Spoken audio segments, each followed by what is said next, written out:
তৃণমূল কংগ্রেস আমাকে ঘাটাল সাংগঠনিক জেলার সভাপতি ঘোষণা করেছেন।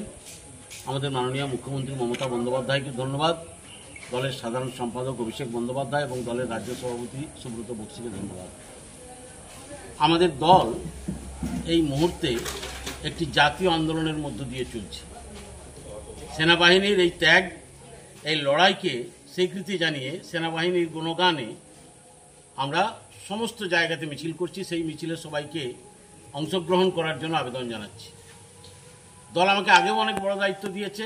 অখণ্ড মেদিনীপুর জেলার একটা সঙ্গে 3টে জেলার দায়িত্ব দিয়েছিলেন।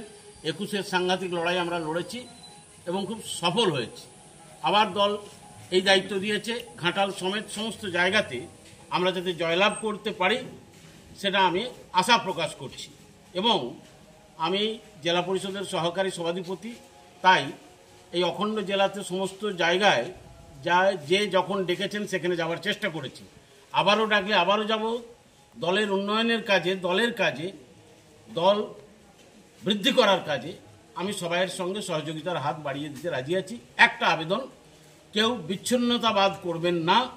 বিচ্ছিন্ন নয়, অবিচ্ছিন্নভাবে দলের সমস্ত সহকর্মীদের এক হয়ে চলতে হবে। আর যারা বিভেদ তৈরি করবার চেষ্টা করবেন, দলের রাজ্য নেতৃত্ব, কেন্দ্রীয় নেতৃত্ব তাদের বিরুদ্ধে নিশ্চয়ই ব্যবস্থা নেবেন বলে আমি মনে আশা প্রকাশ করছি। এই মুহূর্তে আমাদের দলের মমতা বন্দ্যোপাধ্যায় মাননীয় মুখ্যমন্ত্রী যে কর্মসূচিগুলো চালু করেছেন, সামাজিক প্রকল্প, মানুষের অর্থনৈতিক উন্নয়নের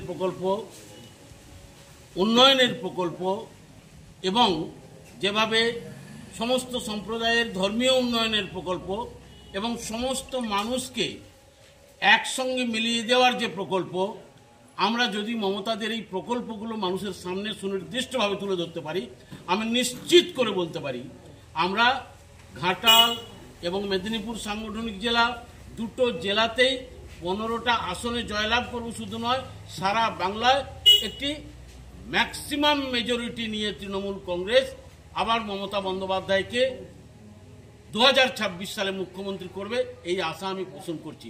সবাইকে ধন্যবাদ। সবাই দলের কাজে সহযোগিতা করুন, সবাইকেই আহ্বান জানানো হচ্ছে।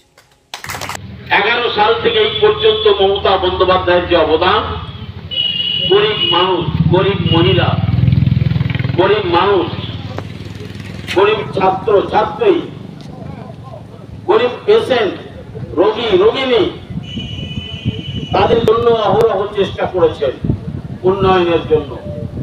একই সাথে দেখুন, সেই মমতা বন্দ্যোপাধ্যায় দেশ রক্ষার্থে, দেশের স্বাধীনতা রক্ষার্থে, ব্রিটিশের পরাধীনতা থেকে যে স্বাধীনতা ভারত অর্জন করল, এই তেরঙ্গা ঝান্ডাকে কাঁধে নিয়ে, বুকে নিয়ে, সেই স্বাধীনতা যদি বিপন্ন হয় কিছু জঙ্গির হাতে, কিছু অন্যায়কারী হামলাকারীর হাতে, সেই স্বাধীনতা ভারত রুখতে জানে, রাখতে জানে, তার প্রমাণ আমাদের সেনাবাহিনী এই 3 দিনের যুদ্ধে দেখিয়েছে।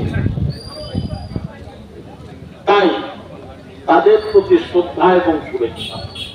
সেজন্যই আজকের এই কর্মসূচি, এবং সেজন্যই আজকের এই কর্মসূচি। যে মানুষেরা মারা গেলেন, যে জন্টু শেখ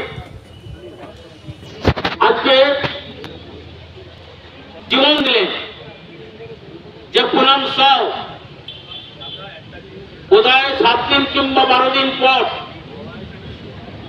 পাকিস্তানের আওতা থেকে ফেরত এলেন মমতা বন্দ্যোপাধ্যায়ের প্রচেষ্টায়, তাদের জন্য আমরা যদি আমাদের ভালোবাসা শুভেচ্ছা না জানাই, তাহলে মনে হবে যে আমি দেশের মানুষ নই, আমি যা করে নিজের জন্যই করি।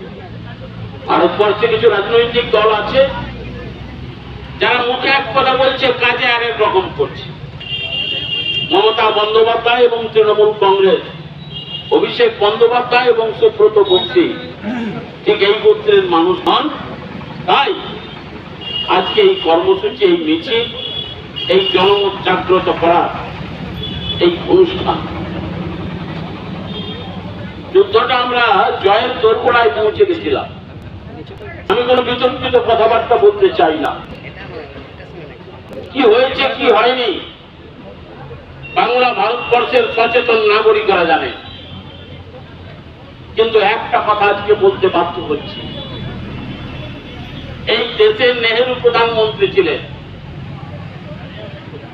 তার সঙ্গে অনেক বিদেশি রাষ্ট্রনায়কের বন্ধুত্ব ছিল।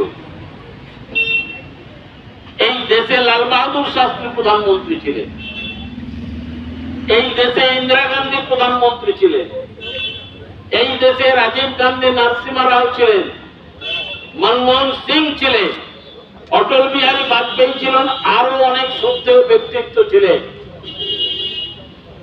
কিন্তু কেউ বলতে পারবে না বৈদেশিক কোন রাষ্ট্র নায়কের ইঙ্গিতে অংশ